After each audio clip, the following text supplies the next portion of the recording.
What's up, Chunkers, and welcome to Do Not Take This Cat Home. This is a story-driven game, and I think it's going to be really cool. Hope all of you enjoyed this, and let's see what it has in store to offer. You're not having a great day as usual. Oh, great.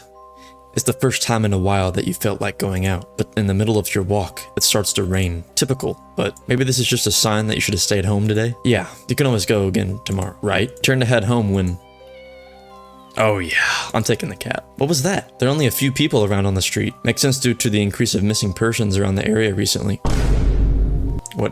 Why? Well, that and the weather, but none of them react to the sound at all. Finally, the sound sources come into view in the cold dim light of the alley. At the end of the alley, in a big cardboard box, is a cat. Huh, guess that should have been obvious. It's an interesting looking cat. Its pretty yellow eyes shine like gold among the dark sea of its black fur. It puts its front paws upon the edge of the box and looks up at you.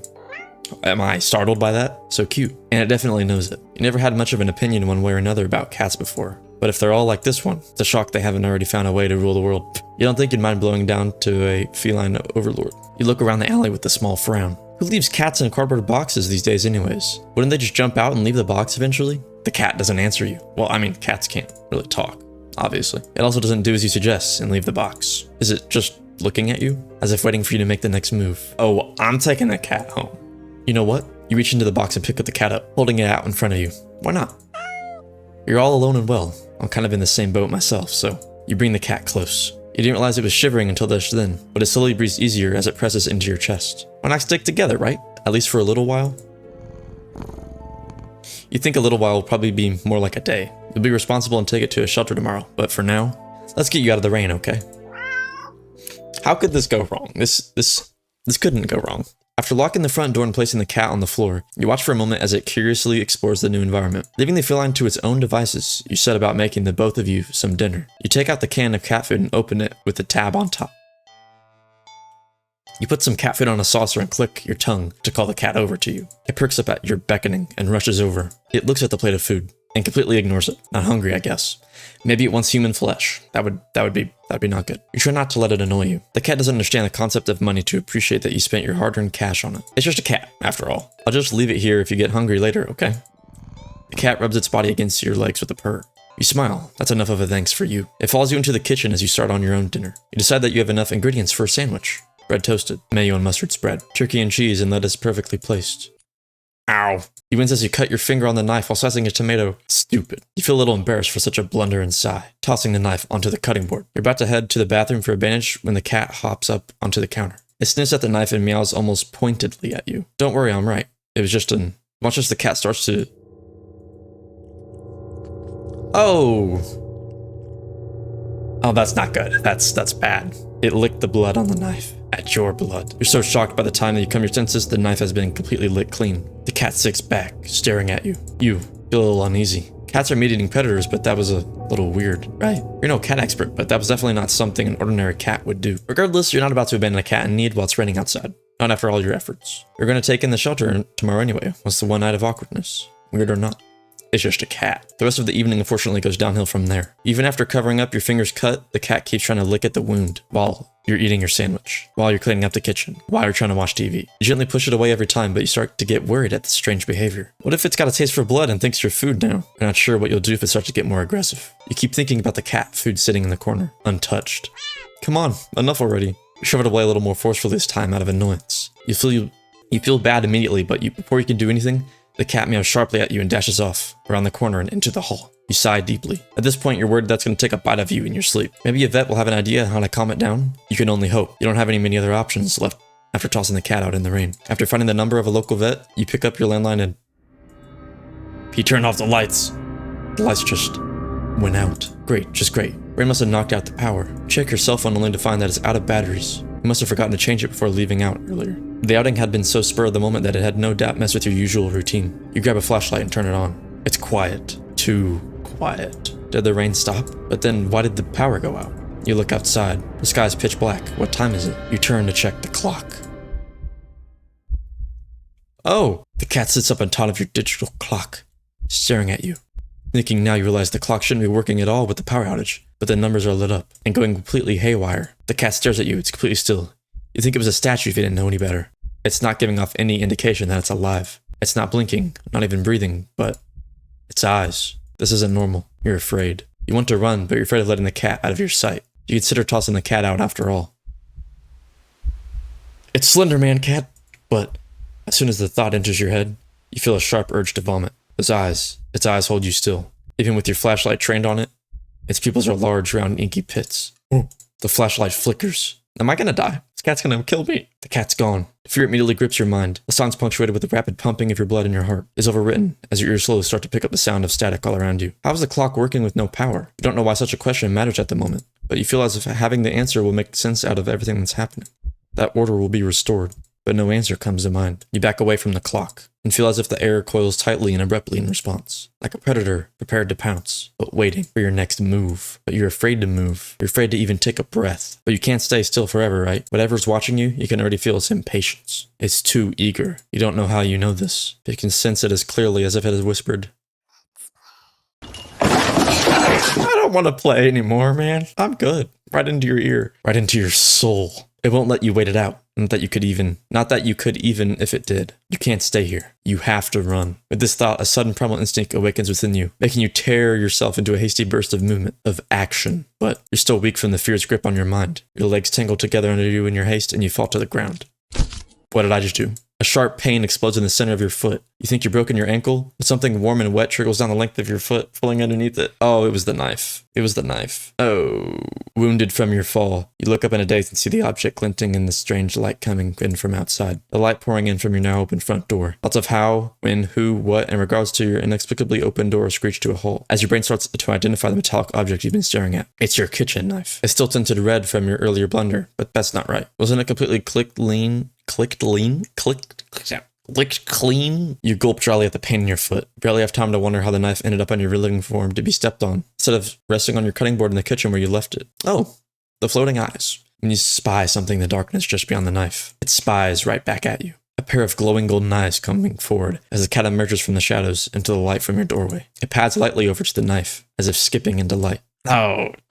It bends down to lap at the blood dripping from the blade. Your senses slowly begin to overwhelm you. The chill of the air as it starts to suffocate you under its weight. The sound of your shaky breaths, discordant against the static now piercing your skull. The dryness of your tongue spreading to your throat. The incomprehensible sight of the stray you taken in, licking away your kitchen knife. The scent of blood from the fresh wound on your foot. Blood? Golden eyes slide up to you as if it responds to your sudden realization. Blood? You're hurt? Your foot is bleeding. You're bleeding. The cat barely moves, shoulders twitching as if it just considered the act of pouncing forward. But you're already on your feet and out the door. You run, or rather, limp, down the empty street. The sky's black and bleeding red. What? But there's a strange light emitting from nowhere that casts everything else in white. The houses, the trees, the road, even you. Everything, except your blood. You can just barely glimpse the bloody imprints your injured foot leaves in your wake with every impact it makes with the ground. It hurts. But you can't stop. You don't stop. Not when the shadows grow around you. Not when you feel the gaze of eyes all around you. Not when the road ahead you is darkened by a long shadow of something behind you. Even then, you don't stop running because it's the cat. If that's the cat right there ahead of you, then what in the world is behind you? I'm looking behind me. Huh? Interesting. How very, very interesting. It begins. What? What if I don't? Okay, this time I'm going to not take the cat home. Sadly, as cute as the cat is, you'd never take this thing home with you. You can't just take it home with you. You're a responsible adult. You are. With rent and bills to pay for, not to mention you need to buy food to survive too. There's no way you could care for a cat long term, right? You can barely afford this little outing on your day off. What to do? What is this? Leave cat. You don't think it's a good idea to get the cat's hopes up of having someone look after it if you're not willing to commit. If it gets attached, it somehow tracks you down back to your home. Sorry. See you around, I guess. You stand up, the cat watching your every move. Make it halfway up the alley when the cat meows almost pitifully at you. Ignore. Nope. You need to nip this in the bud and get on with your day. That's what's the best for both of you. Leave the alley and continue on your way. Wait, what was I doing? In all the excitement of dealing with your furry dilemma, I'd forgotten that you still haven't decided on what you're going to do for your day off. Go to the dog park? Let's go to the dog park. The park is bustling with owners and their canine companions. Playing frisbee, fetch, running, jumping, even napping. Whatever? Like you want to do anything with these mangy mutts? What's wrong? You didn't think that? You decide to move on. What is happening in this game? The dogs are all so adorable. You want to pet every single one you come across. But you know not all owners are cool with strangers just walking up and manhandling their pets. Not all dogs appreciate it either. So you stroll around the path trying to exclude a warming aura that will beckon one of these cute doggies to you. You don't have to wait very long. Oh.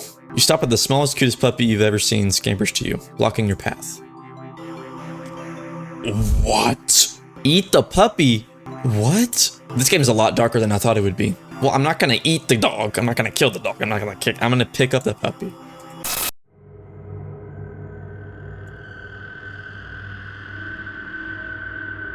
What?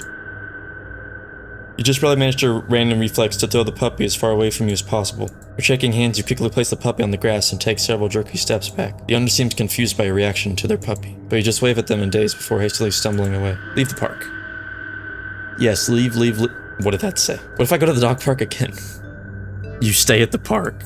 You try to calm down by watching all the other dogs from afar as you walk along the path, but even every so often one will run up to you. Why do they have demon eyes? Their owners don't seem to notice. You find a bench to sit down. Maybe this wasn't the best idea after all. Maybe...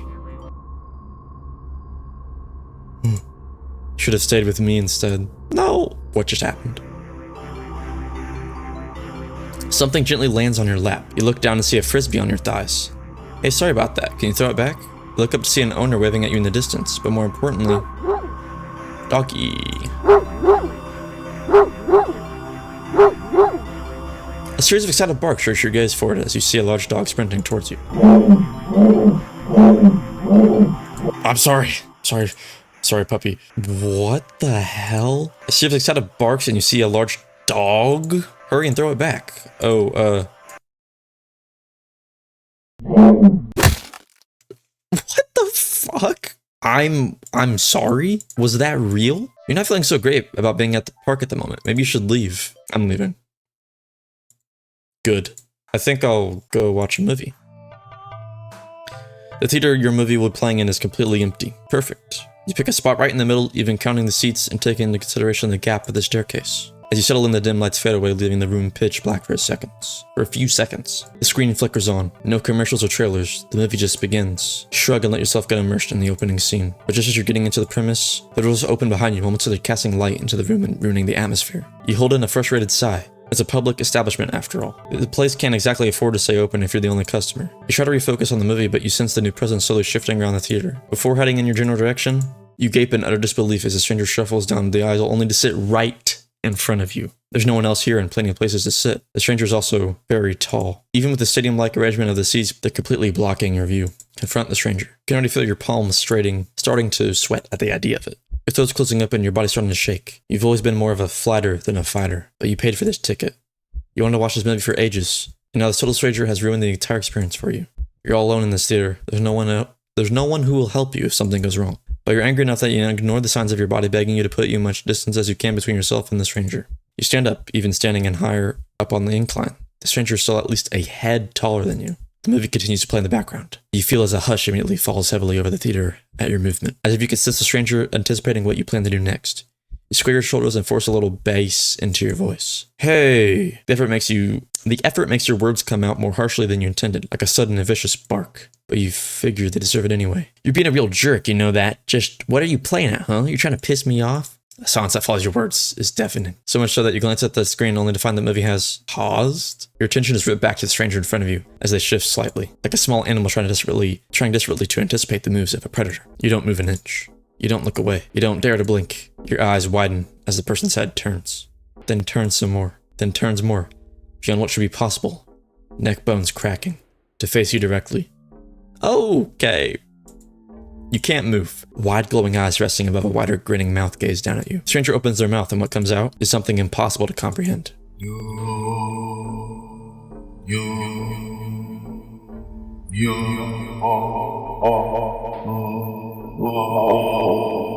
Okay, yeah, that makes sense. I'm glad you told me that, bud. It snaps you out of your terrified trance, and before you know it, you're already out the door. You run through the halls of the empty theater, heading for the exit. You feel something watching you from behind, but you're too afraid to look. The exit now in sight, you sprint forward and burst through the doors. You look around frantically and spot the crowded cinema across the street. People, that's what you need, safety in numbers and all that. Without thinking, you rush into the street when a sinking sensation crawls down your spine, compelling you to look behind you.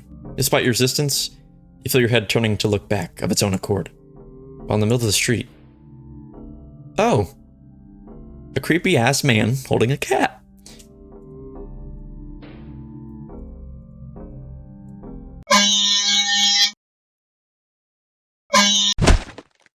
Really? I'm dead. I'm dead. Ending 16? There's so many endings in this game. Okay, this game is a lot more sad than I thought it was gonna be. I thought it was gonna be like a little bit scary and we'd have a cat with us, and we'd be able to like save the cat and be friends with it. But no, this has been a lot more scary and kind of really sad than I thought it would be. But if you guys want to see more of it, I mean, I will definitely play it if you guys want to see more endings on this game. But yeah, this cat's strange. It's a strange cat. I hope all of you enjoyed this video on Do Not Take This Cat Home. I will leave this game in the description, and I hope all of you have a good day, and I hope to see you in the next one.